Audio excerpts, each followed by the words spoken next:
Welcome back, friends. Today we have a topic that's been creating quite a buzz. Should you buy sectoral and thematic funds? This question isn't just about whether these funds are good or bad, but it's about understanding their nature, risks, and potential rewards. We'll explore the intricacies of these funds, backed by data insights. So, let's begin. Mutual funds have witnessed a record inflow of more than rupees 1.4 lakh crore in the past 6 months, with nearly 40% of this amount going into sectoral and thematic funds. But why this sudden surge in popularity? Imagine you're at a buffet and everyone is rushing to the most popular dish. It's enticing, but does it guarantee satisfaction? Let's dive into the specifics. Sectoral funds focus on specific sectors like banking, IT, or healthcare. Thematic funds, on the other hand, revolve around a particular theme or trend, such as infrastructure, ESG theme, or technology theme. While these funds can offer impressive returns, they come with higher risks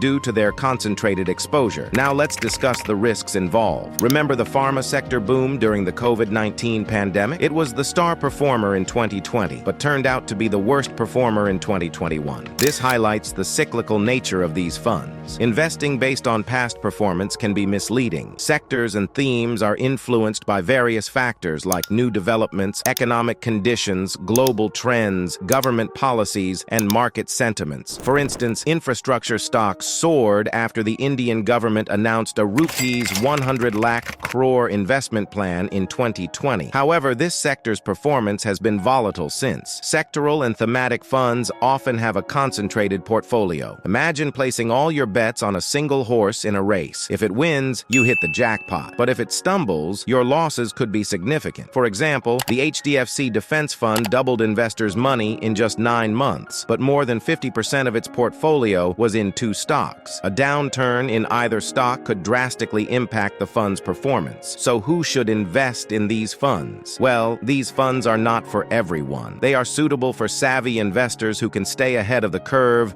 and have a good understanding of sector dynamics and market trends. If you're someone who likes to keep a close watch on market movements and can handle high volatility, sectoral and thematic funds might be for you. However, for most retail investors, experts recommend a more diversified approach. Sectoral and thematic funds are not meant to be held forever. The key is knowing when to enter and exit. Timing is crucial. For instance, during the infrastructure boom in 2008, many investors failed to exit at the right time and suffered significant losses. It took almost a decade for those funds to recover. Financial planners suggest that these funds should not form the core of your investment portfolio. Instead, allocate only 10 to 15% of your portfolio to these funds and keep the core invested in diversified schemes or index funds. When sectoral or thematic funds perform well, it's wise to book partial profits. Rebalance your portfolio to maintain the allocated percentage. This strategy helps in mitigating risks and securing gains. Sectors are cyclical, and new winners emerge every year. Let's take a look at this table, which shows how different sectors have performed over the past 10 years. As you can see on your screen, the table reveals some fascinating insights. For example, the financial sector saw a whopping 62.01% return in 2014, but experienced a decline of 8.04% in 2015. The technology sector had a stellar performance in 2020 with a 57.7% return, yet faced a downturn of 21.18% in 2022. The auto sector, which delivered an impressive 103.96% return in 2014, but saw a significant drop of a negative 19.52% in 2018. The power sector, which had a negative return in 2015, rebounded strongly in 2017 and 2021. Similarly, the infrastructure sector's performance oscillated, with highs and lows reflective of broader economic and policy changes. As we conclude, should you buy sectoral and thematic funds? The answer isn't a simple yes or no. It depends on your risk tolerance, market knowledge, and investment goals. These funds can offer high returns, but come with high risks. If you decide to invest, do so cautiously, with a clear strategy of entry and exit in mind, and it will be wise to invest a smaller part of your portfolio in sectoral or thematic funds. This insightful script was based on an article by Yasmin Hussain, published in the Economic Times Wealth. Remember, informed investing is smart investing. Thank you for watching. If you found this video helpful, don't forget to like and share. If not already subscribed our channel, please do so. For a one-to-one discussion with a highly experienced finance professional who always keep your financial well-being ahead of everything and work in a completely transparent manner, you can write to us at info@eacapital.in. Stay healthy and happy investing.